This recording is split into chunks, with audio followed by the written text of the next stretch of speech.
Lenker.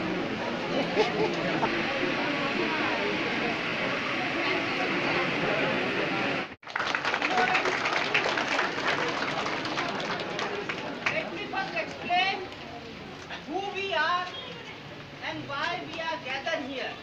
You should be very clear about it. We should for a common cause.